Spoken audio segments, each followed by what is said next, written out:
I'd like to talk about what can happen to democracy and civil society when we absent ourselves from decisions about technology and the use of data. Let me begin in the 1920s. There's my father. He's bottom right.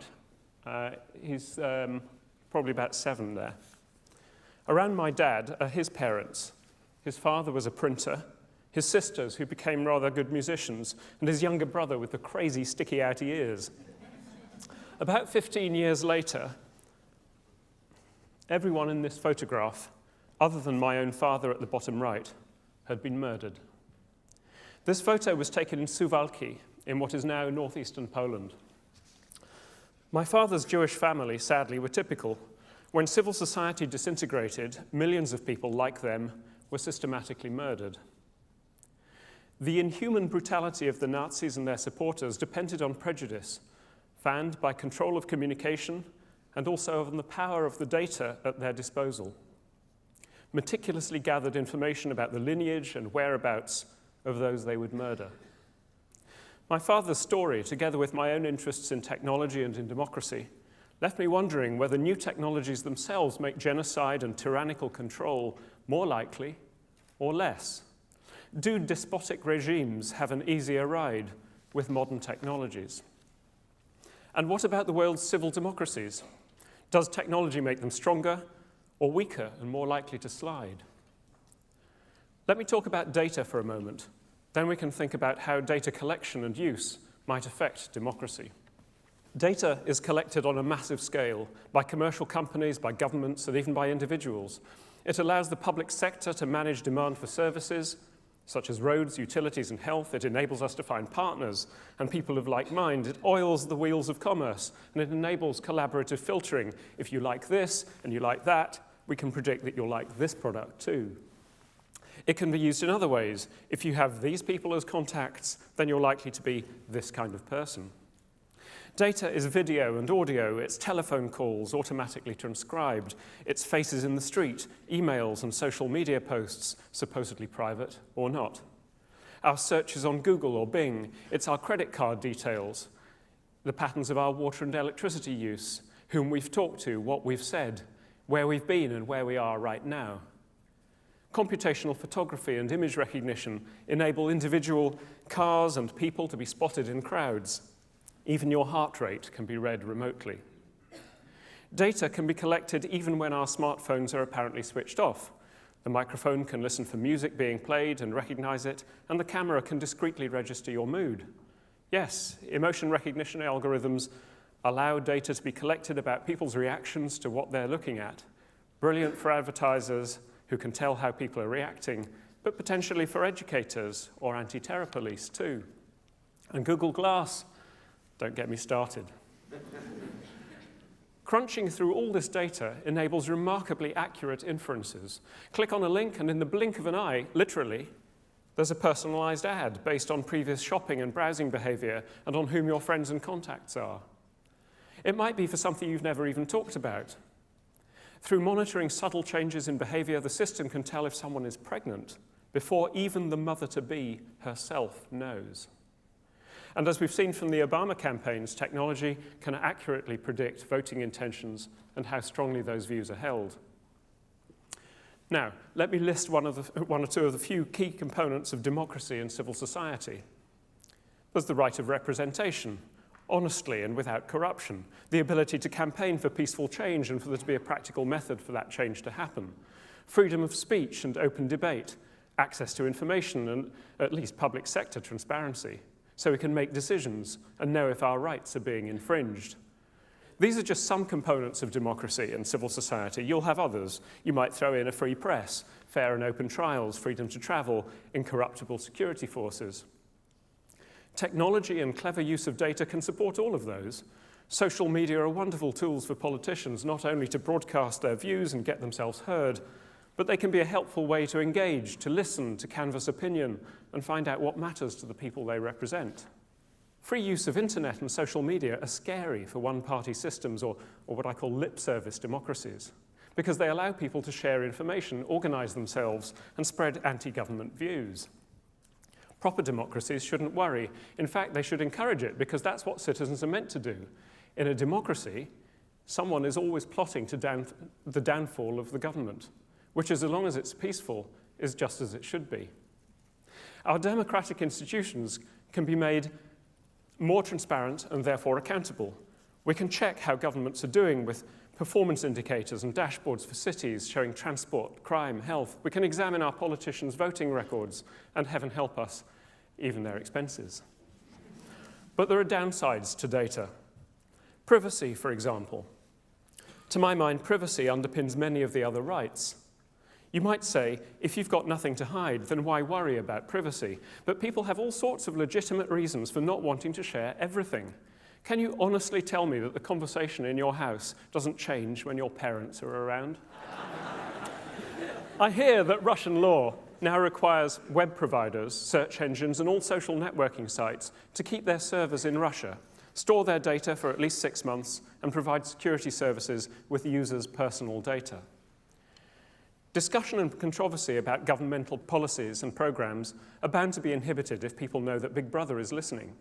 Dictators and coercive regimes need both to control by stifling freedom of speech and expression, but also to ensure that any channels that do exist are monitored and that data is collected, stored to be mined later on. Here in the UK, it seems that communications to foreign services like Google searches and all Facebook messages can legally be intercepted and stored at will. Supposedly, though, no one's allowed to actually look at the data. Yeah, right. At least we still have a pretty free press, but given the monitoring and control over other channels, we should be exceedingly sensitive to the erosion of press freedoms. Even if a benign government, let alone a corporation, wanted to keep your data secret, we know it cannot. Information will leak. Whatever your privacy settings and your permissions, data will out. Whether it's sold or transferred illegally, or legally with a future change in the law, or accidentally, or left on the train by a civil servant, or spread to the world by a whistleblower, or retrieved by hackers, or intercepted by the Chinese government, or the GCHQ, or the NSA, this data will leak. And the new thing is that exceedingly large amounts of data can get leaked in one go. And what about the data you've asked to be removed? Can you trust that it won't have been stored somewhere by a company or a government? Data is like ground elder. You root it out and it keeps popping up. What happens when being gay or a former dope smoker or a member of the Roma community isn't so acceptable anymore? Or your membership of a political party or a religion, or even that you've renounced your religion altogether? What happens when you travel somewhere that isn't quite so tolerant? Data, after all, does not know international boundaries. Or what happens when you stay just where you are, but attitudes and rules change around you? You think you have a secret ballot. Even without electronic voting, sophisticated computer models can predict with stunning accuracy which voters are sympathetic to each party. How do you feel about that? How would you feel if you were an Egyptian or a Chinese person right now, or a Ukrainian? And do you really think that governments, even in benign democracies like ours, wouldn't be tempted to use the machinery of the data state to undermine or gain advantage over their opponents? What about, say, trade unionists or those who wish to reintroduce fox hunting, or are otherwise legitimately engaged in non-violent protest? How long before their messages are subject to routine interception by the authorities on the pretext of security? We know that this regularly occurred before the data revolution. I think we can probably assume that it's happening now. There's also a threat to democracy from blackmail and coercion. Imagine if the security services or lobbyists of one political complexion or another had access to transcripts of all the calls, all the emails or Facebook messages that had ever been sent by an elected representative or a senior civil servant since he or she was a child.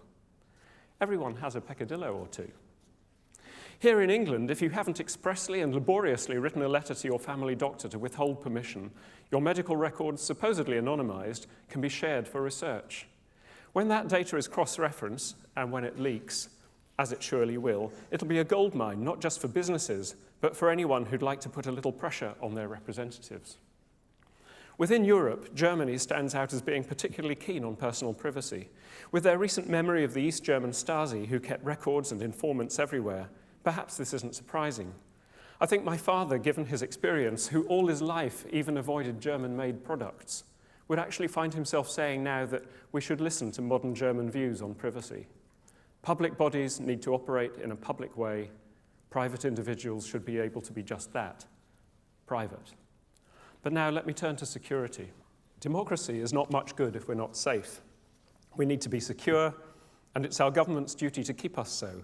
The state needs to root out those who are intent on doing horrible things, but beware when physical safety trumps everything else. In democracies, organized crime and terrorism and the fear of those things brutalize societies. Perfectly logical steps to protect citizens from perceived or real threats can mount up in chilling ways. Obviously, we can't be totally open all the time about what data is collected by whom and how, because that would help the bad guys. But we do have to find a way for some people we trust to have open oversight. No democracy can allow the police to police themselves, yet that is what appears to be happening by default. And we can't leave it to politicians either. As Alex Kesar of the Harvard Kennedy School of Government wisely said, political parties do not consider preserving democracy as their job. Maintaining democratic institutions is somebody else's job, the people's job. I think he means us. There's another kind of safety I want to touch on, and that's the safety to be different. You know, I would say this, of course, but you can judge a democracy by how well it treats its minorities. After all, mass rule and majority representation can turn into mob rule, curtailment of rights, and mass murder. Personal privacy can help, but so can surveillance by benign authorities. I'd be naive to think otherwise, and there again is the rub. Surveillance is clearly a force for good and for evil. Freedom of speech, privacy, minority rights, these are not absolutes. They require judgment and deliberation. And when technology is racing ahead faster than the upholders of our democracy, the lawmakers, the regulators, the overseers, can adapt, then democracy itself is in danger. Ironically, perhaps, democracies like ours in the UK and the USA, which are based on adversarial systems with two main parties, these are the democracies least well able to come to sensible decisions about such an important issue which is not black and white, but shades of grey. In a brutal dictatorship, technology underpins horrible oppression. In a utopian, tolerant society with mass public participation, deliberative engagement, technology is neutral or an enabler of great things. In the lip service democracies, we're not talking about brute tyrants like Hitler or the North Koreans, but what some call subtle tyrants. I think you know the ones I mean. Those who wish to control education and communications, who keep files and keep tabs. Many new technologies enhance this ability. Technology can be a dangerous facilitator of subtle tyranny. And what are the countries that seem to really care about democracy, such as Scandinavia, much of Europe, North America, Australasia? My belief is that unless we take active decisions about technology, we will see the erosion of what we have. Perhaps it's not in our hands anymore. The state and its security services and commerce want lots and lots of data and lots of surveillance and minimal restrictions. You know, a lot happens by default. It's Facebook and Amazon and all those little apps on your smartphone that keep tabs and report back. It's little things that you don't opt out of, and the little things that you think you've opted out of, but haven't really. And it's some big things too, like your medical records. And it's what the security people are allowed to do, or what they allow themselves to do. Things happen by default because fast development means we haven't always made up the rules yet. And they happen by default because it makes life a bit easier for someone, or some company, or some government. Technology has its own pace, and the data genie is very, very hard to put back in the bottle. It takes extreme pressure to sway the tide of default. Remember Edmund Burke's line, "All that is required for evil to triumph is for good people to do nothing." Let me tell you, our society's acceptance of default is the first step on the road to subtle tyranny. We must find a way for more people whom we trust to have clear oversight and encourage public deliberation. The overseers need to go beyond politicians and the security services and perhaps involve some media editors and judges, people who can be trusted to keep a secret or can be trusted to blow the whistle. This is what we should campaign for. You need to do that campaigning through the media, and I say this without any irony, by lobbying your elected representative. Commerce and security speak with a strong voice. We, the people, need to have a strong voice too. Let me finally return to my father. When he got away from Eastern Europe, he changed his name to the surname I have now, Drori. It means my freedom. He came to Britain and spent his working life as a research engineer. After the war, he focused on designing engines, happy to contribute to the country that had welcomed him and treated him right after he had lost everything.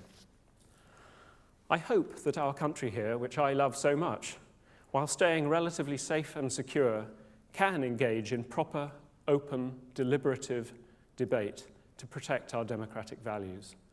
It was those values that made my father want to come here so much in the first place. Thank you.